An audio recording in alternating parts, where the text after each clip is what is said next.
জয় গৌর জয় নিতাই, রাধে রাধে বন্ধুরা। আজকে আবার একটা নতুন ভিডিও নিয়ে তোমাদের সামনে আসা। তোমাদেরকে বলছিলাম প্রহ্লাদের কাহিনী। হ্যাঁ, এই প্রহ্লাদের কাহিনী যতটা বলেছিলাম, যতটা পাঠ করেছিলাম, তার পরবর্তী অংশ তোমাদের পাঠ করব। তোমরা শুনতে থাকো, বড়রাও শুনবে, ছোটরাও শুনবে। শুনতে শুনতে ভালো লাগবে, ভালো লাগতে লাগতে ভালোবাসবে। আর অবশ্যই তোমরা আর কি কি গল্প শুনতে চাও, আর কি কি কাহিনী শুনতে চাও, পৌরাণিক কাহিনী আর কি কি ভালো লাগা তোমাদের আছে, তোমরা সেগুলো কিন্তু অবশ্যই আমাকে কমেন্টে বলো। কোনো প্রশ্ন থাকলে সেগুলো করবে। হ্যাঁ, আমি সেগুলো যথাযথভাবে উত্তর দেওয়ার চেষ্টা করব, আর সেই আশাটা তোমাদের পূরণ করারও চেষ্টা করব। ঠিক আছে? আর বেশি কথা বলবো না, যতটা বলেছি ততটা তারপর থেকে তোমাদের পাঠ করে শোনাচ্ছি। হিরণ্যকশিপুর তার ছেলেকে বধ করার কথা বলেছিলেন। এই অবধি তোমাদের বলেছিলাম যে আমার ছেলে হলেও এ আমার শত্রু, যে কোনোভাবে একে বধ করো। হিরণ্যকশিপু এরকম আদেশ দিলে রাক্ষস প্রহরীরা তাদের ত্রিশূল দিয়ে আঘাত করল প্রহ্লাদকে, যার পবিত্র চরণে প্রহ্লাদের মন গভীরভাবে মগ্ন। সেই বিষ্ণুর কৃপায় প্রহ্লাদকে বধ করবার এসব প্রচেষ্টা ব্যর্থ হলো। এই দেখে হিরণ্যকশিপু অত্যন্ত উদ্বিগ্ন হয়ে উঠলেন এবং তাকে বধ করবার জন্য হাতির পায়ের নিচে ফেলে দেওয়া সর্পদংশনে প্রভৃতি নানা রকম উপায় অবলম্বন করলেন। সাপেরা যখন তাকে দংশন করতে লাগলো, প্রহ্লাদ তখন প্রফুল্লভাবে বিষ্ণুর ধ্যানে নিরত রইলেন। তিনি তাদের দংশন অনুভবও করলেন না। পক্ষান্তরে সাপেদের মুখে থেকে বিষ দাঁত খুলে পড়ল। বড় সাপেদের মাথার মণি বিদীর্ণ হয়ে গেল। নিজেদের কাজের জন্য লজ্জিত হলো সর্পকুল। প্রহ্লাদকে বধ করবার জন্য হিরণ্যকশিপু পাঠালেন দিগ্গজকে, মানে 8খানা গজ, মানে দিগ্গজকে মানে বড় বড় হাতিকে পাঠিয়েছিল, জানো তো, বড় বড় হাতিকে পাঠিয়েছিল। এই 8টি হাতি পৃথিবীর ভার বহন করে, মানে এতটাই শক্তিশালী এই হাতি। হ্যাঁ, বড় পাহাড়ের চেয়েও বিশাল হাতিরা বালককে মাটিতে ছুঁড়ে ফেলে আঘাত করলো তাদের লম্বা ও ধারালো দাঁত দিয়ে। প্রহ্লাদ ভগবান বিষ্ণুর ধ্যান করতে লাগলেন। হাতিদের দাঁত টুকরো টুকরো হয়ে ভেঙে গেল। তারপর প্রহ্লাদকে ফেলে দেওয়া হলো অগ্নিকুণ্ডে। বিষ্ণুর ধ্যান করতে করতে অগ্নিকুণ্ডে শুয়ে রইলেন। তিনি কিন্তু লোহিহান অগ্নি তাকে দগ্ধ করতে পারল না, বরং তার মনে হলো যেন তিনি পদ্ম ফুলের ওপর শুয়ে রয়েছেন।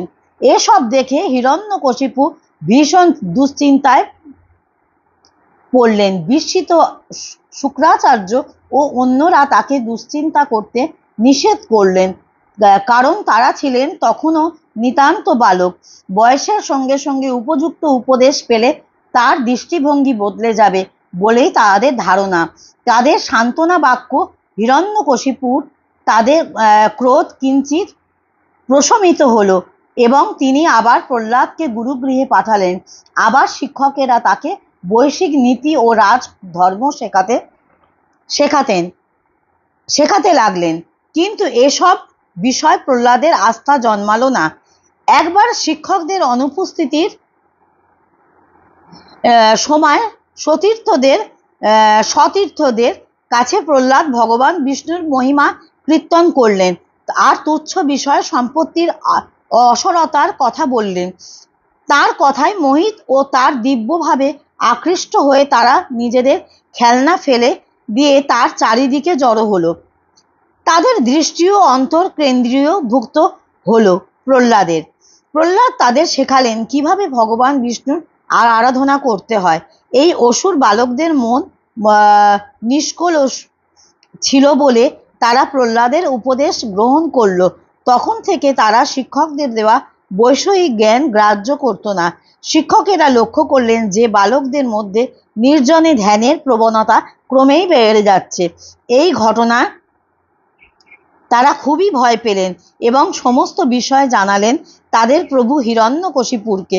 এই শুনে প্রচণ্ড ক্রোধে কাঁপতে লাগলো হিরণ্যকশিপুরের শরীর কাঁপতে লাগলো। প্রহ্লাদকে নিজেই বিনাশ করবেন বলে কৃত সংকল্প হয়ে তরবারি হাতে লাফিয়ে উঠলেন। নিজের আসন থেকে সবিনয় ধৈর্য সহকারে নমস্কার করে নির্ভীক প্রহ্লাদ তার সামনে দাঁড়ালেন। স্বভাবক্রূর হিরণ্যকশিপু তাকে অজস্র গালিগালাজ করে বললেন, দুর্বৃত্ত, বিশ্বাসঘাতক, আমি এখনো তোর জমের বাড়ি পাঠাচ্ছি, আমি এখনই তোকে জমের বাড়ি পাঠাচ্ছি, কিন্তু সাহসে তুই আমার প্রভুত্ব অমান্য করিস। কোন সাহসে তুই আমার প্রভুত্ব অমান্য করিস? আমার নির্ভয় আমার আদেশ লঙ্ঘন করবার শক্তি তোর এলো কোথা থেকে? প্রহ্লাদ উত্তর দিলেন, বাবা, শুধু আমার কেন, সমগ্র জগতের এবং আপনারও শক্তির উৎস হলেন পরমাত্মা, যিনি ব্রহ্ম থেকে শুরু করে তৃণ পর্যন্ত সব কিছু নিয়ন্ত্রণ করেন। এই সাহসী উত্তর শুনে হিরণ্যকশিপু বললেন, মূর্খ, তোর মৃত্যু আসন্ন, সেই জন্য তুই এসব হাস্যাস্পদ ও ঔদ্ধত্যপূর্ণ কথাবার্তা বলছিস। তুই যার কথা বলছিস আমি ছাড়া আর কেউ নেই, সেই রকম জগদীশ্বর কোথায় আছেন? আমি ছাড়া আর কেউ সেই রকম জগদীশ্বর আর কোথায় আছেন? খুব প্রশান্তভাবে প্রহ্লাদ জানালেন যে ভগবান বিষ্ণু সর্বত্র বর্তমান। হিরণ্যকশিপুর তখন ছেলেকে প্রশ্ন করলেন, সমানের স্তম্ভটিতে বিষ্ণু আছেন?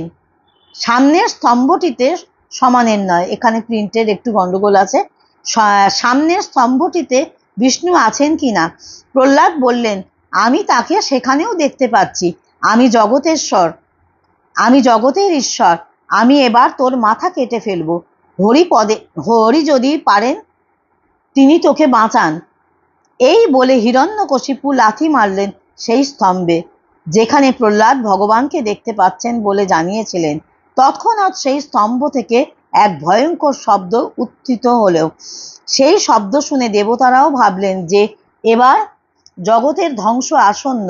তারপর বিপুল বিস্ময় দেখলেন হিরণ্যকশিপু। প্রচণ্ড নরসিংহ মূর্তি ধারণ করে ভগবান বিষ্ণু বেরিয়ে এলেন স্তম্ভ থেকে। সেই মূর্তি অতি ভয়ঙ্কর দর্শন।